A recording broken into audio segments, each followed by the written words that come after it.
A paz de Deus, sempre no precioso nome do Senhor Jesus. Como já ensinamos aos irmãos nos vídeos anteriores, o nome de Deus não pode vir sozinho, não pode vir sozinho. Tem que sempre vir associado ao nome do Senhor Jesus. Porque é aquilo que eu tenho dito a vocês, Que Deus, Que Deus é esse? Paz de Deus, que Deus. Porque esse nome está em muitos lugares, sabe? Muitos lugares. E em muitos lugares está terrivelmente representado, sabe? Levando você a concluir que não se trata do Deus Criador do céu e da terra. Então, o nome de Deus não pode vir sozinho. Deve vir sempre associado ao nome do Senhor Jesus. Você quer saudar com a paz de Deus, e se você quer que a pessoa receba a manifestação desse seu desejo, que esta pessoa seja alcançada pela paz de Deus, ela deve vir associada ao nome do Senhor Jesus, porque o Senhor não aceita isso. Não aceita isso. Bem, mas vamos avante no exame do retrato literário que encontramos no Novo Testamento. O retrato, a descrição da congregação cristã no Brasil, que nós encontramos na forma escrita no Novo Testamento. A ser mais exato, não da congregação cristã no Brasil, mas do ministério da congregação cristã no Brasil. O retrato literário que encontramos do ministério da congregação cristã no Brasil. Porque lá está descrito como é que agem estes homens. Como foi que nós chegamos a essa perversão tão grande das nossas doutrinas que está levando toda a nossa irmandade para o inferno, não é mesmo? Então vamos ver uma partezinha do vídeo anterior, a parte da profecia, a parte que fala da profecia de Pedro, lá no capítulo 2 da segunda carta de Pedro, verso 1. Vamos ver. Então veja, vamos prestar bastante atenção naquilo que o Senhor deu para o servo de Deus, apóstolo Pedro, registrar nas Escrituras. Diz assim, na segunda carta de Pedro, capítulo 1, versículo 19, diz assim: E temos muito firme a palavra dos profetas, a qual bem fazeis em estar atentos. Olha, presta atenção. Olha o que o apóstolo Pedro está dizendo, a qual bem fazeis em estar atentos. Porque a profecia, é como a uma luz que alumia em lugar escuro. Entendeu? Até que o dia amanheça e a estrela d'alva apareça em vossos corações. Então aqui o apóstolo Pedro está aconselhando a gente prestar bem atenção nas profecias dos homens de Deus. Quais homens de Deus? Quais homens de Deus? Estes que você está ouvindo na tribuna? Ou estes que registraram as Escrituras? Estes homens que você está ouvindo na tribuna? Ou estes homens aos quais você pode ter certeza, o Espírito Santo inspirou para que eles registrassem nas Escrituras os pensamentos, propósitos, a vontade de Deus. Né?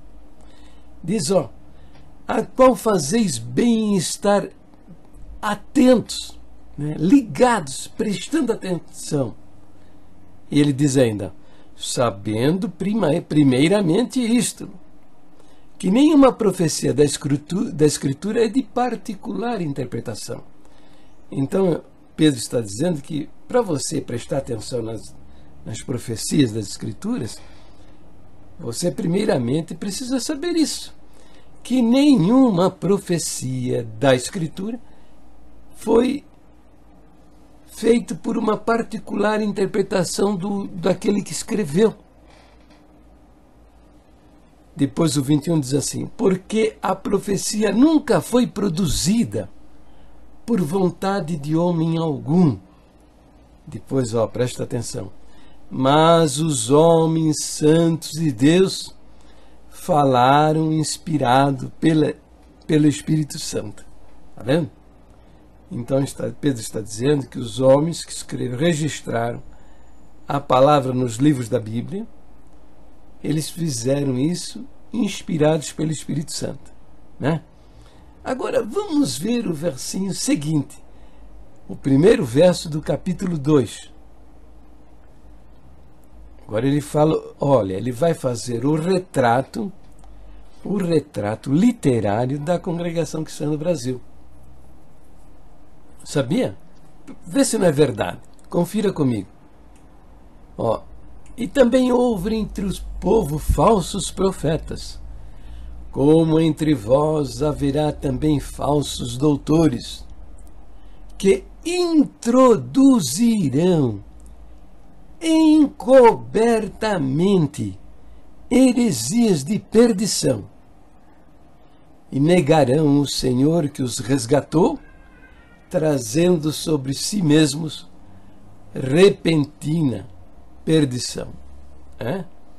E olha, você crente da congregação, veja o verso 2, diz assim, e muitos seguirão as suas dissoluções, pelos quais será blasfemado o caminho da verdade.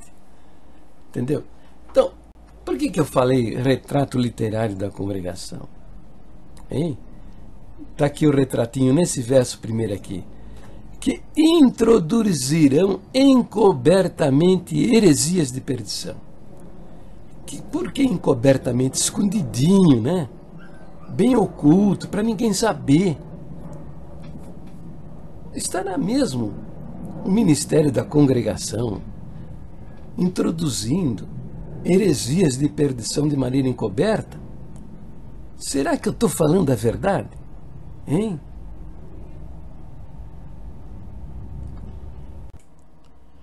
Bem, deste ponto em diante, né, eu começo a mostrar nas Escrituras, né, como foi a primeira reunião ministerial da igreja primitiva, descrita lá no livro de Atos.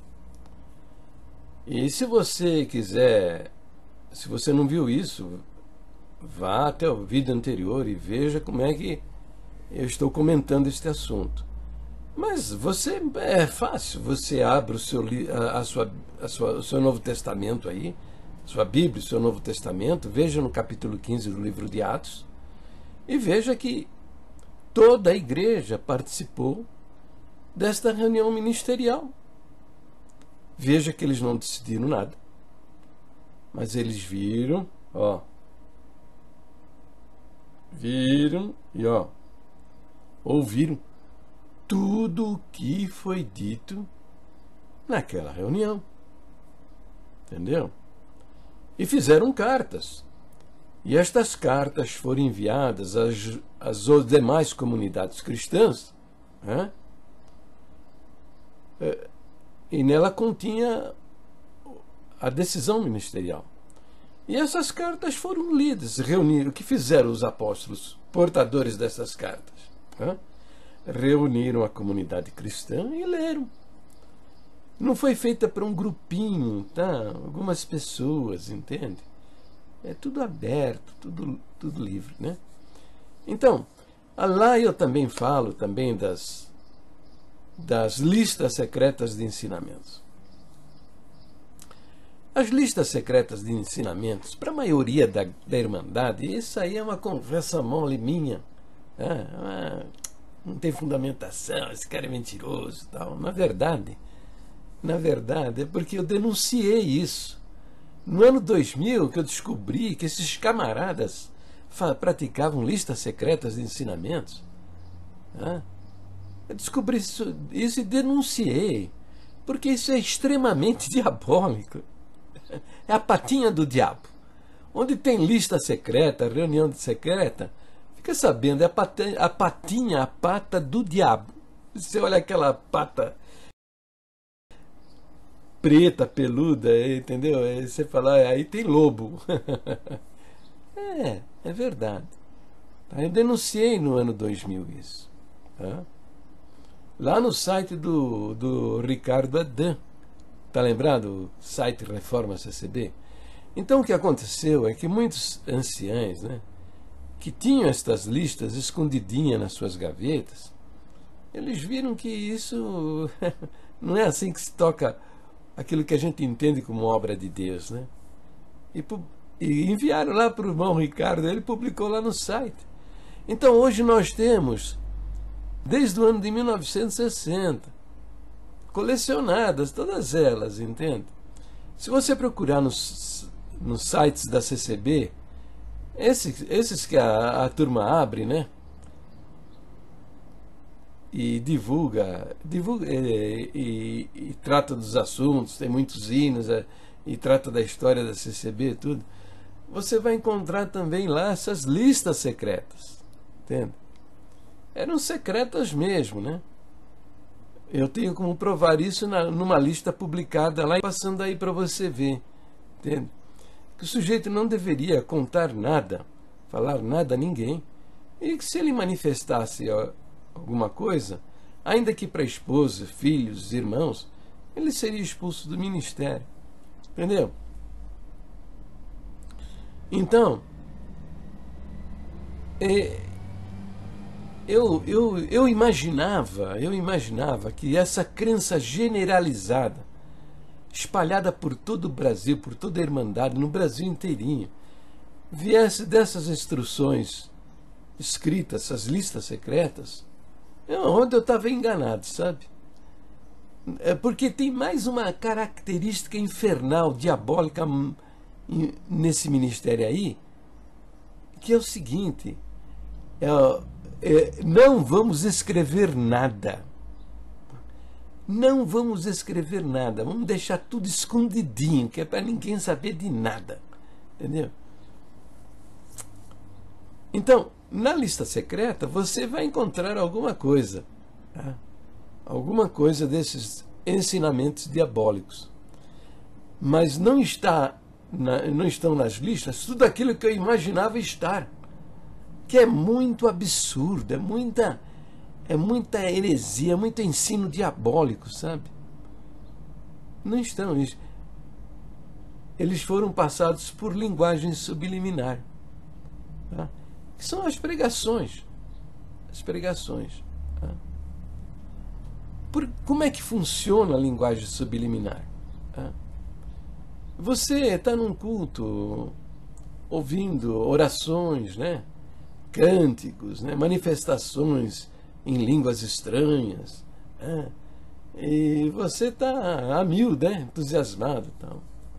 E aí você ouve pregação em cima da sua necessidade, Deus falando com a sua necessidade. Você pensa que eu não acredito nisso? Que Deus fala na congregação com a necessidade do povo? Lógico que fala, lógico que fala. Principalmente na congregação, porque veja bem, é assim que nós somos ensinados, a buscar a palavra para as nossas necessidades, né? Deus fala mesmo, né? Mas isso não é por causa do ministro que está na tribuna. Esse camarada que está na tribuna, ele é um impostor, porque ele tem no final do inário dele, ó, no final do inário dele, tá aqui, ó, tá vendo aí? Ó, os pontos de doutrina da congregação. Mas ele não acredita nisso, Você sabia? Ele não acredita nisso, não. Tá? Ele acredita em outras coisas. Cada um tem a sua cabeça. Pensa, acredita naquilo que ele acha que deve acreditar, mas não acredita nas doutrinas da igreja. Bom, são homens que, quando eles visitam uma igreja nova, né, eles dão o testemunho pessoal deles, né? E eles dizem lá, né, cheio de pompa, né, de solenidade: o Senhor me chamou nesta bendita graça. Não é assim? É assim que eles falam. Você também fala isso. Bom, mas veja, se Deus te chamou para a Congregação Cristã do Brasil, e se a Congregação Cristã do Brasil é mesmo a bendita graça de Deus, tá? Então, por favor, abraça, né? Abraça as suas doutrinas. Ué, que é isso? Abraça as doutrinas da igreja. Procura saber quais são as doutrinas da igreja, o que crê a congregação. Abraça. Entendeu? Se você é chamado para o exercício do ministério, a sua responsabilidade é maior. Você precisa conhecer mesmo. Um irmão de banco, sabe, que não tem nenhuma responsabilidade dentro da igreja, até. Mas quando o cara é convidado, é chamado para o exercício de um ministério, ele tem que examinar. O que é isso? Que homem é esse que crê coisas diferentes do que a igreja oficialmente afirma acreditar? Não, ele não sabe nem tem a menor noção disso. Ele não tem. Eles estão sendo confrontados com a verdade agora comigo, tá? Estão sendo confrontados com a verdade comigo. E eu sei que tem muitos anciãos cooperadores que estão entendendo esse recado, estão compreendendo o absurdo a que, ludibriados, enganados na sua boa fé, eles foram enfiados. Porque estão no exercício do papel do impostor, um enganador, um mentiroso. Porque ele não crê, ele não abraça essas doutrinas.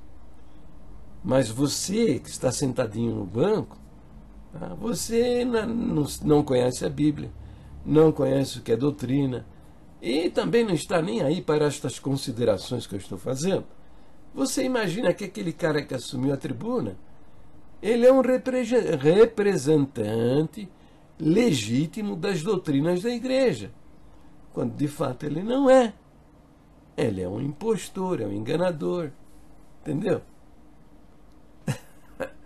Eu sou corintiano, tá bom? Se eu começasse a ir lá, fosse lá no meio dos palmeirenses, né? E começasse a assistir os jogos do Palmeiras lá no estádio do Pacaembu, ou mesmo reunido com eles no galpão, lá onde se reúne a torcida do Verdão, né? E lá no meio deles eu começasse a gritar: porco! É porco! Vai! É isso aí! Vai! Porco! Entendeu? Eu seria um impostor. Na minha cabeça não tem nada daquilo. Entendeu? Agora, mas tudo bem, eu estou lá no meio deles. Tá? Estou me divertindo lá no meio deles. Mas se eu sou convidado para ser um conselheiro lá da torcida palmeirense, né? Para ser um diretor da torcida palmeirense, tem cabimento um negócio desse? Tem cabimento? Pois é a mesma coisa na congregação. Você ancião, você cooperador, que está enfiado nesse grande buraco, metido nessa grande mentira. Olha, respeita a sua consciência, tá? A palavra de Deus diz o seguinte, que os homens que não respeitam os limites da sua consciência, o fim é triste, é o inferno mesmo. Então é onde você vai parar, no exercício desse miserável papel que você está exercendo, enganando a nossa irmandade. Enganando a nossa irmandade. O que é isso? O que é isso? Então, se você não concorda com as doutrinas da igreja, tá? Entendeu? Aqui, ó. Está para você, tá? Não é o que esses vigaristas te ensinaram, não, né? Tá aqui, ó, as doutrinas da igreja, viu, filho? Tá aqui. Se você não concorda, respeite a sua consciência, tá? Como eu disse, como a palavra de Deus diz, homens que não respeitam os limites da sua consciência não tem como salvar estes homens. É inferno direto. Então, se você não se harmoniza, se você não acredita, dá o fora. Vai buscar sua turma, né? Procure uma igreja que se harmonize com as suas crenças, entendeu? Ou se você gosta mesmo da congregação, renuncie o seu ministério, ué. Seja um irmão de banco. Fica sentadinho lá sem nenhum compromisso. Mas não saia por aí enganando as pessoas, mentindo na tribuna. E você ainda quer entrar no céu sendo firme e fiel? Pensa um pouco. Ah, pensa um pouco a respeito. Bom, então, tem um irmãozinho, aí vários irmãos aí na internet, quando vê eu falar estas coisas, eles não conhecem os meus vídeos, não sabem as coisas que eu tenho escrito, né? Ficam perguntando, mas que heresia é essa? Onde estão essas heresias? Cadê? Entendeu? Bom, então veja. Ele, por meio de reuniões secretas, listas secretas de ensinamentos e mensagens subliminares, o propósito é única e exclusivamente desqualificar a divindade de Jesus Cristo. Tá? Para o ministério, aí Jesus Cristo não é Deus. Tá? Ele não é Deus. Bom, sucede que ao longo do seu ministério, tá passando aí, você está vendo aí, você está sendo testemunha disso. Ao longo de todo o seu ministério, ele se apresentou como Senhor e Cristo. Ao longo de todo o seu ministério. Só que todas as vezes que ele se apresentava como Senhor, tá? Você não sabe, porque você não tem a informação. Mas todas as vezes que ele se apresentava como Senhor, isso não é uma expressão de tratamento. Essa que você usa quando você vai passar e que tem num lugar, num corredor, e tem algumas pessoas na sua frente, você pede, meu senhor, por favor, me dê licença, deixa eu passar. Senhor, por favor, deixa eu passar. Entendeu? Quando você quer pegar alguma coisa que está longe da sua mão, o senhor poderia, por favor, pegar isso para mim? Você vai num restaurante, senta-se, e você fala com o garçom, o senhor poderia trazer para mim uma feijoada? Não é uma expressão de tratamento nesse sentido que você vê aí, na sua vida cotidiana. Quando o Senhor se apresentava como Senhor, ele estava se dizendo, se declarando, o Yahvé lá do Velho Testamento que apareceu a Moisés no Monte Horebe. Entendeu? Os judeus entendiam isso. Os judeus entendiam isto. Veja no capítulo 10 do livro do Evangelho de São João, que Jesus perguntou. Ele diz, tenho feito muitas boas obras no meio de vocês. Por qual delas vocês querem me apedrejar? E eles responderam, não queremos te apedrejar por coisas boas que você tenha feito, mas porque você, sendo homem, se faz igual a Deus. E Jesus saiu de perto dele porque já estavam com as pedras na mão para apedrejar. Entendeu? Porque todas as vezes que Jesus falava, eu sou a luz do mundo, eu sou a porta, eu sou a verdade e a vida, eu sou a ressurreição, eu sou o bom pastor, entendeu? Todas as vezes que ele dizia eu sou, ele estava se declarando o Deus lá do Velho Testamento, porque o nome de Deus no Velho Testamento é escrito com 4 letras. YHWH, tá? E a Ravé, ou o popular Jeová que você ouve por aí, tá? É o nome de Deus, é a raiz do verbo ser. É a raiz do verbo ser o nome de Deus. Entendeu? Quando ele dizia eu sou, ele estava dizendo-se o Deus lá do Velho Testamento que apareceu a Moisés no Monte Horebe e deu a Moisés os 10 mandamentos, que você encontra lá no livro de Êxodo. Entendeu? Você quer uma prova disso? Quer uma prova disso? Ó, Alexandre, o Conquistador, dominou o mundo inteiro. Esta imagem que você está vendo é de Alexandre o Grande, filho de Filipe da Macedônia. Alexandre foi um dos grandes conquistadores e ele conquistou o maior império da antiguidade. Estas informações são oriundas da Wikipédia. E o seu império, o Império de Alexandre o Grande, foi dividido entre 4 generais. Depois da morte de Alexandre o grande conquistador, o seu império, o maior império conquistado até aquela época, foi dividido entre os seus 4 generais: Cassandro, Lisímaco, Seleuco e Ptolomeu.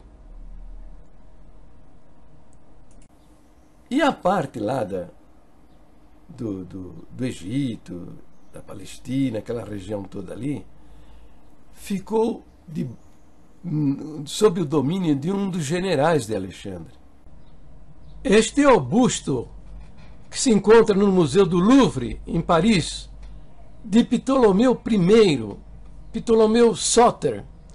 Ele foi o fundador da dinastia ptolomaica lá do Egito. Foi Ptolomeu I. Ele começou a construção de uma biblioteca, né? Pretendia ele, nessa biblioteca, reunir ali toda a documentação da cultura existente naqueles dias. Mas ele não pôde concluir o seu projeto porque ele morreu. Em seu lugar, assumiu o império seu filho, Ptolomeu II, na cidade de Alexandria. Estas são as ruínas da biblioteca de Alexandria. Ele começou a construir uma biblioteca e morreu. O filho dele, Ptolomeu II, terminou a construção dessa biblioteca. Esta imagem que você está vendo é de Ptolomeu II, Ptolomeu Filadelfo, filho de Ptolomeu I, Ptolomeu Soter, e foi aquele que terminou a construção da biblioteca de Alexandria. E reuniu lá milhares de livros, toda a literatura existente no mundo ficou reunida ali nessa biblioteca. Eles tinham lá também a Torá, que é a Bíblia, o Velho Testamento, esses 39 livros que estão aí na sua Bíblia, são os livros do Velho Testamento. Os judeus chamam de Torá, não é? Estavam lá também, né? Mas o povão não sabia, o pessoal que visitava a biblioteca não sabia ler em hebraico, né? Então o que fez Ptolomeu? Ele convidou 72 sacerdotes judeus eruditos na língua hebraica, no aramaico e na língua grega, para produzirem a versão que conhecemos como a Septuaginta.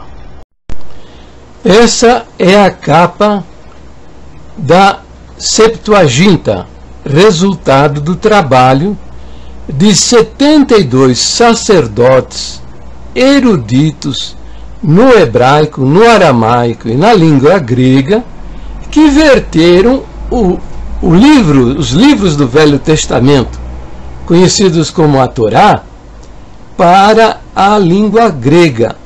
E todas as vezes que eles encontraram o YHWH ou a palavra Yahvé, eles traduziram para Kyrios no grego, Kyrios, que significa Senhor. E isto ocorreu 638 vezes no texto do Velho Testamento.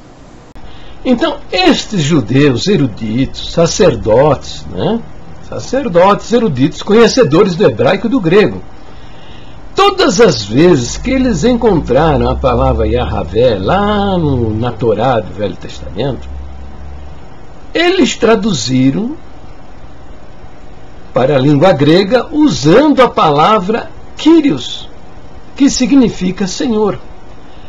638 vezes que encontraram a palavra o YH e o WH, eles traduziram para Kyrios, que significa Senhor. Os evangelhos produzidos pelos apóstolos, da Lavra dos Apóstolos, nas suas cartas,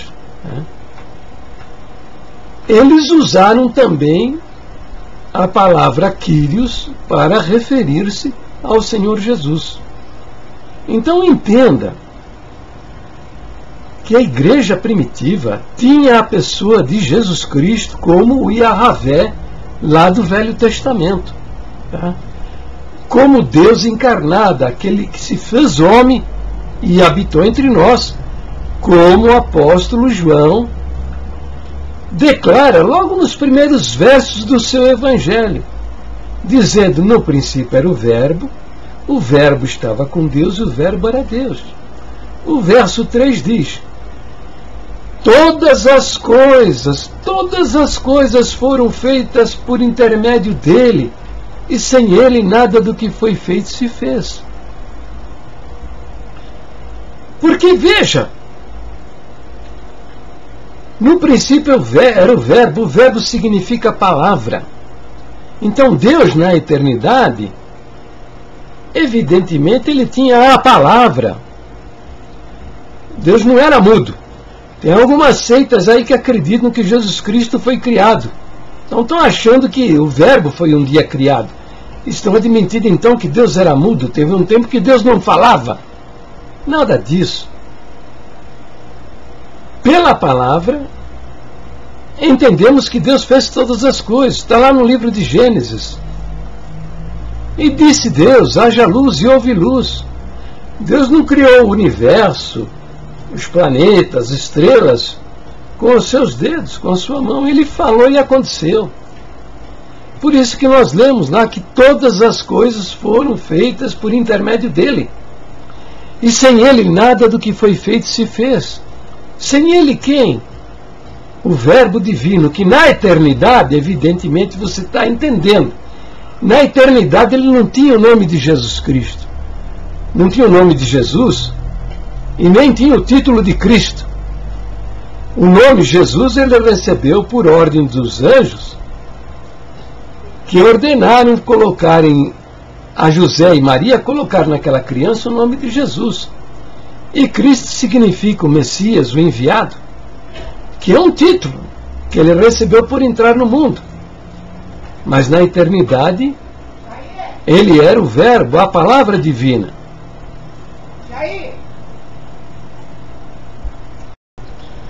Você vê isso também nas profecias do Velho Testamento.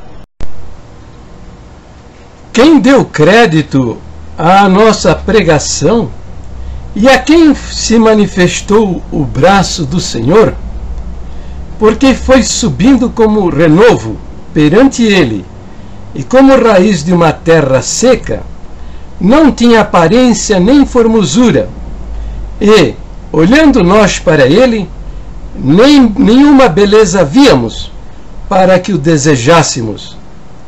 Era desprezado e o mais indigno entre os homens, homem de dores, experimentado nos trabalhos, e como um de quem os homens escondiam o rosto, era desprezado, e não fizemos dele caso algum. Verdadeiramente ele tomou sobre si as nossas enfermidades, e as nossas dores levou sobre si, e nós o reputávamos por aflito, ferido de Deus e oprimido.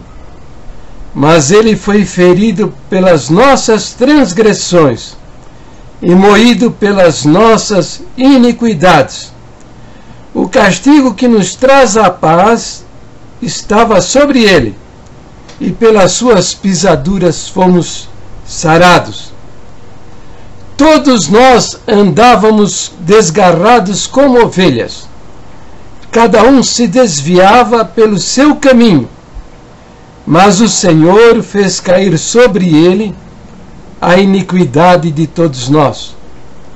Ele foi oprimido, mas não abriu a sua boca.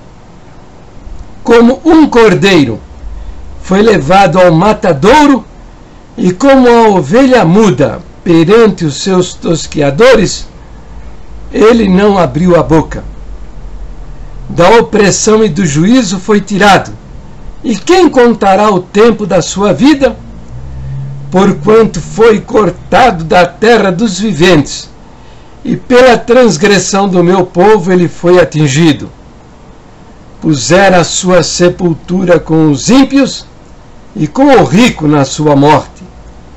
Porquanto nunca fez injustiça, nem houve engano na sua boca. Todavia ao Senhor agradou moê-lo, fazendo-o enfermar.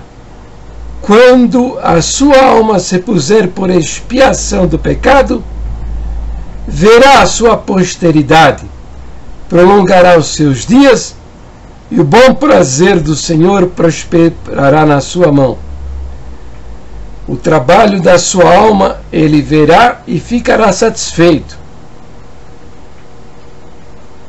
Com o seu conhecimento, o meu servo, o justo, justificará a muitos, porque as iniquidades deles levará sobre si. Pelo que lhe darei a parte de muitos, e com os poderosos repartirá ele o despojo, porquanto derramou a sua alma.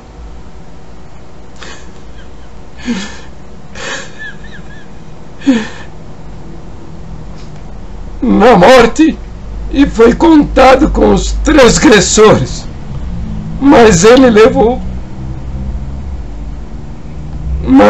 levou sobre si o pecado de muitos, e pelos transgressores intercedeu.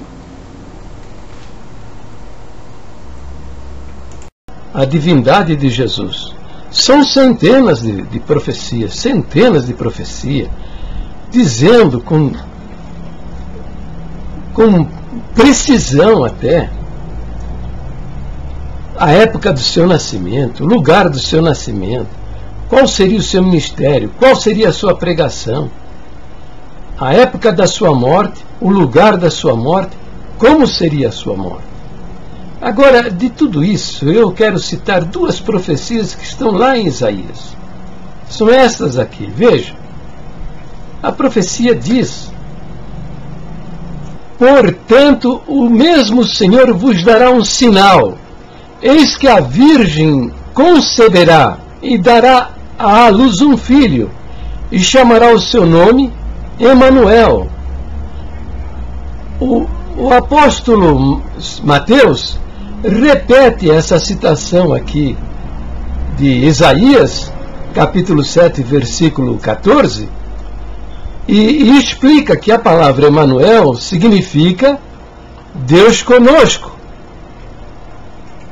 E no capítulo 9, no versículo 6, Isaías profetiza também a respeito de Jesus, dizendo: porque um menino nos nasceu, um filho se nos deu, e o principado estará sobre os seus ombros, e se chamará o seu nome, Maravilhoso, Conselheiro, Deus Forte, Pai da Eternidade, Príncipe da Paz.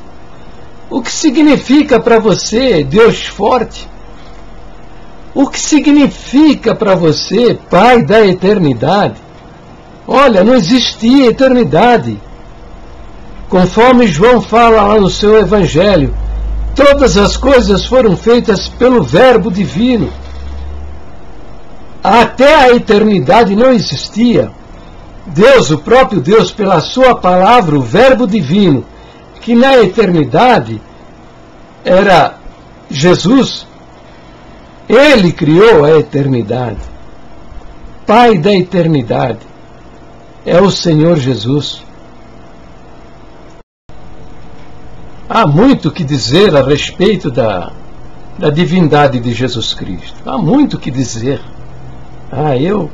Eu vou voltar para responder, vou parar por aqui, mas vou para responder a questionamentos de irmãos mal informados, que não sabem o que eu estou dizendo, não viram nada do que eu tenho explicado, ou ainda outros não conseguem entender.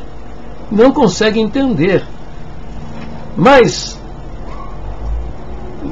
o objetivo destes homens criminosos, bandoleiros do Evangelho, Por que eu falei retrato literário da congregação? Está aqui o retratinho nesse verso primeiro aqui. Que introduzirão encobertamente heresias de perdição. Por que encobertamente? Escondidinho, né? Bem oculto, para ninguém saber. Estará mesmo o ministério da congregação introduzindo heresias de perdição de maneira encoberta? Será que eu estou falando a verdade?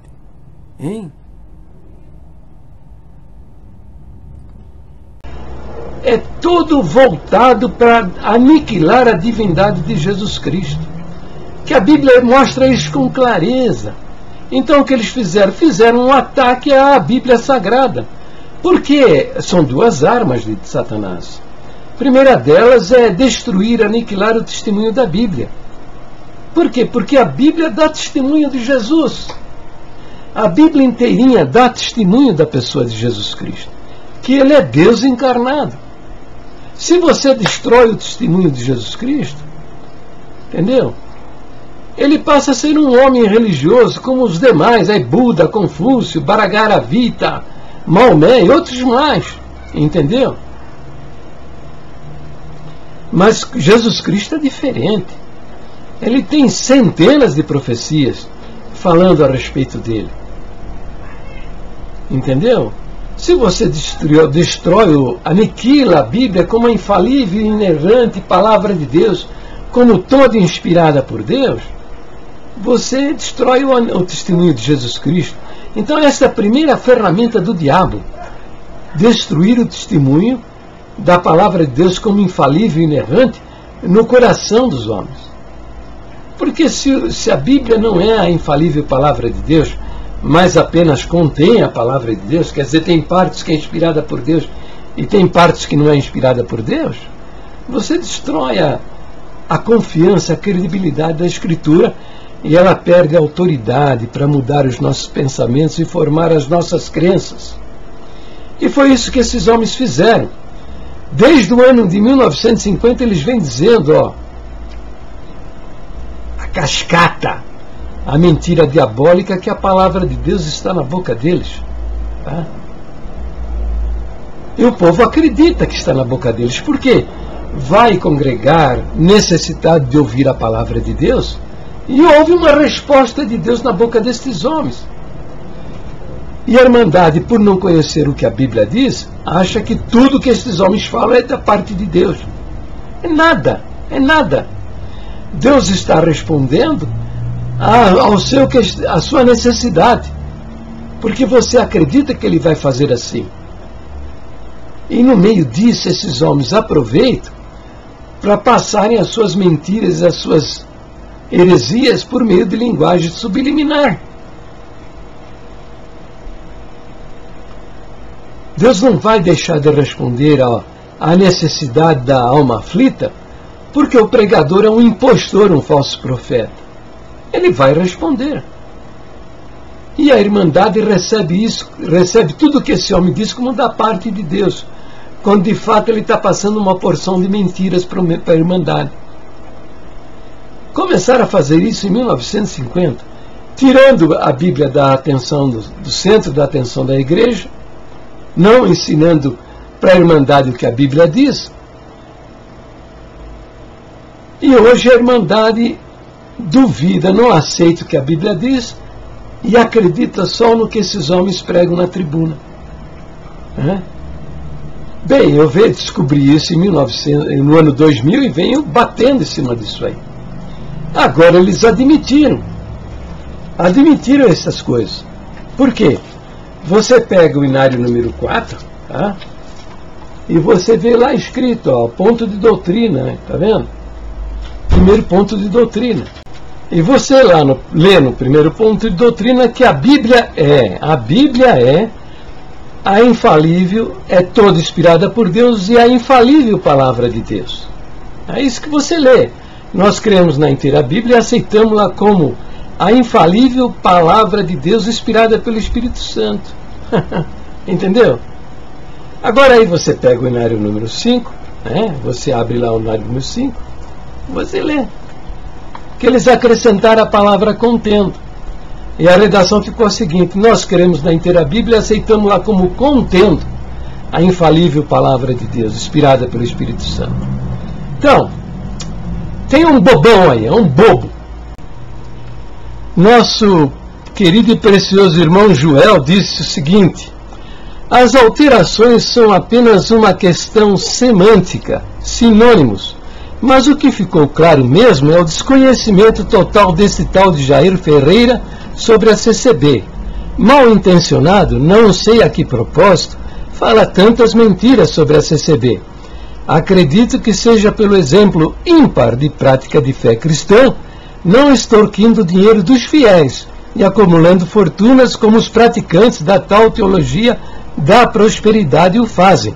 Servimos a Deus com o único propósito de salvação de nossa alma.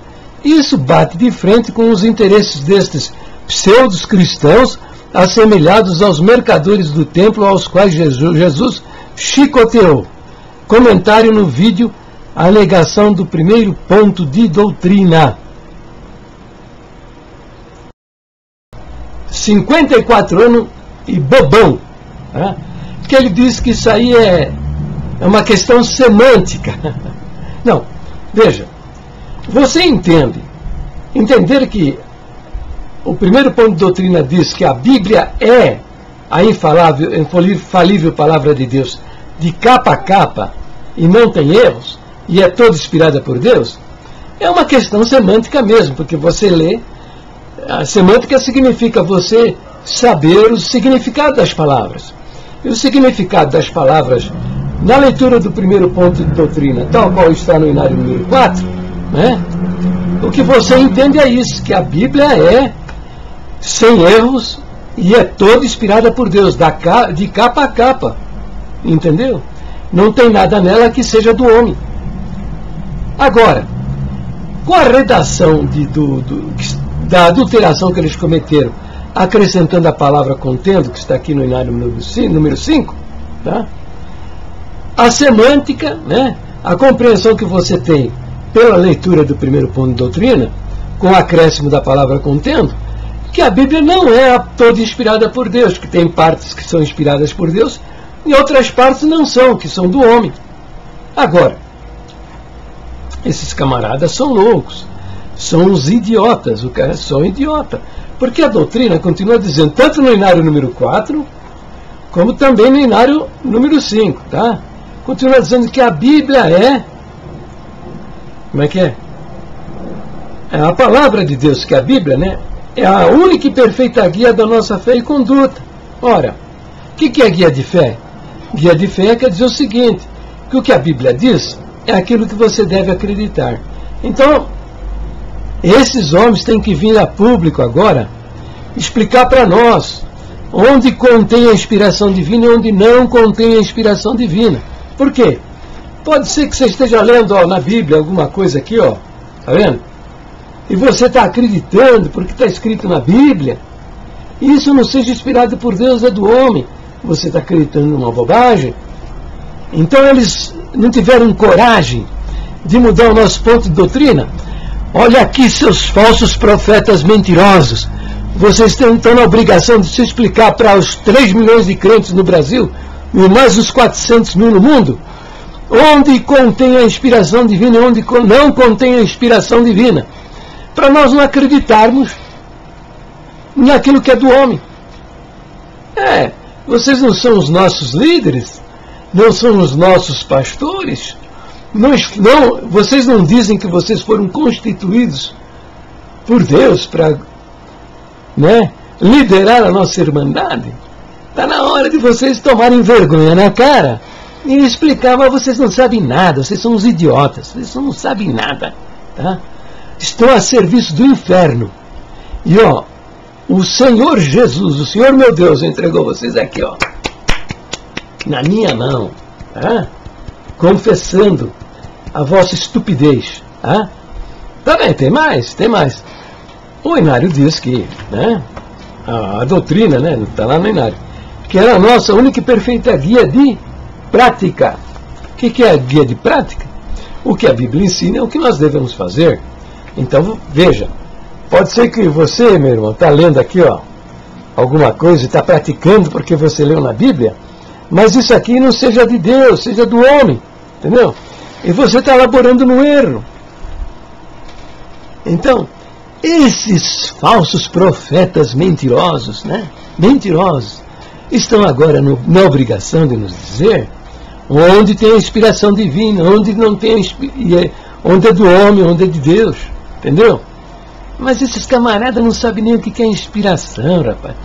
Você que está ainda procura saber o que é inspiração divina e entender essa parte, tá? Para você não ser vítima desses homens que são mentirosos, são filhos do inferno. Introduziram isso por meio de reuniões secretas, listas secretas de ensinamentos e mensagens subliminares. Desde 1950, eles vêm pregando essa cascata mentirosa, que a palavra de Deus está na boca deles. Tá? Quer dizer, a palavra de Deus não está na Bíblia, está na boca deles. E enganaram você. Você é uma vítima. Fizeram a sua cabeça. Enganaram você. Tá? Enganaram você. Entendeu? Mas a Irmandade não sabe entender, separar uma coisa da outra. Eu vou dar um exemplo, agora eu vou dar um exemplo. Vou usar o exemplo do Valdomiro Santiago, que, na opinião de toda a Irmandade, é o pior exemplo que há aí no meio evangélico. Tá? Não há como você duvidar. Lá na igreja dele estão acontecendo coisas maravilhosas, curas maravilhosas. E ele tem um dom de cura, hein? Tem um dom de cura. Ó, veja esse vídeo aqui, ó. Veja esse vídeo aí, tá vendo? Você vai ver um milagre maravilhoso, operado, que Deus operou por intermédio dele. Por quê? Porque Deus deu a ele o dom de curar. Ele tem esse dom. Não interessa, eu não estou entrando no mérito se ele pega dinheiro da igreja para comprar fazenda, comprar gado. Isso é problema dele, não é meu. Tá? Eu sei de uma coisa.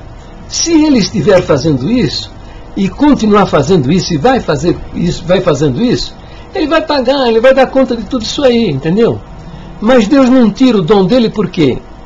Por quê? Porque Deus falou na palavra dele que os dons e a vocação de Deus são sem arrependimento, entendeu? Deus não é homem para que se arrependa, está aí na palavra dele. Então, se ele deu um dom a você, tá? e você usar mal esse dom, ele não vai tirar isso de você. Tá? Você vai continuar usando mal, de maneira má, o seu dom.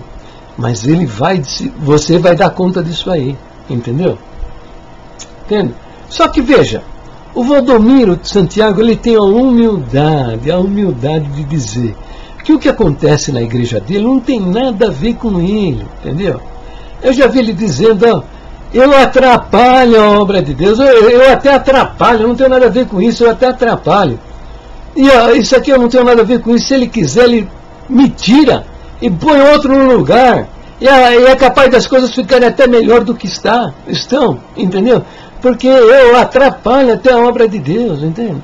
Ele tem humildade de reconhecer, ele diz que ele é um miserável pecador, um miserável pecador, comedor de angu, entendeu? Agora, na congregação é diferente. Esses camaradas se acham o cara especial, escolhido, escolhido de Deus, entendeu? E chamam para si a glória. São ladrões da glória de Deus, ladrões da glória de Deus. E geraram no meio da Irmandade uma idolatria desgraçada. A Irmandade adora estes homens e vão perecer no inferno, porque são homens falsos profetas e mentirosos.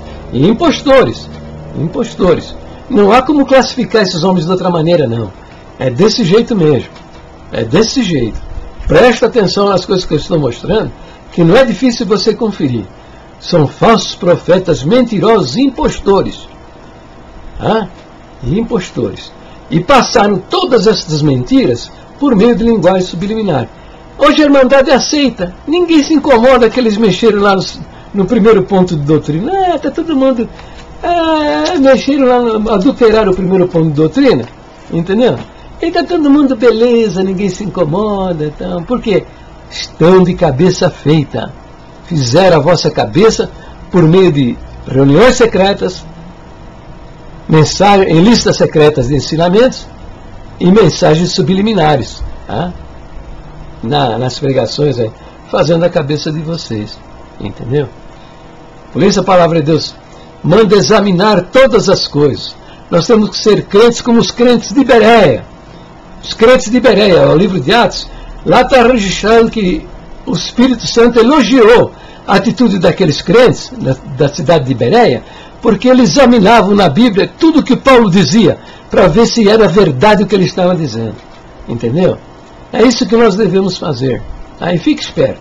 Bom, eu vou parar o vídeo por aqui, que já está com quase 1 hora de vídeo, né? Mas tem mais. Ó, o próximo vídeo, nós vamos tratar da segunda arma satânica, que é aquela que visa desqualificar a divindade de Jesus Cristo. E depois nós vamos ver onde estão essas heresias e esses erros diabólicos que esses homens promoveram em nosso meio, tá bom? Bom, mas paramos por aqui, fica na paz de Deus, e Deus abençoe toda a Irmandade no nome precioso do Senhor Jesus.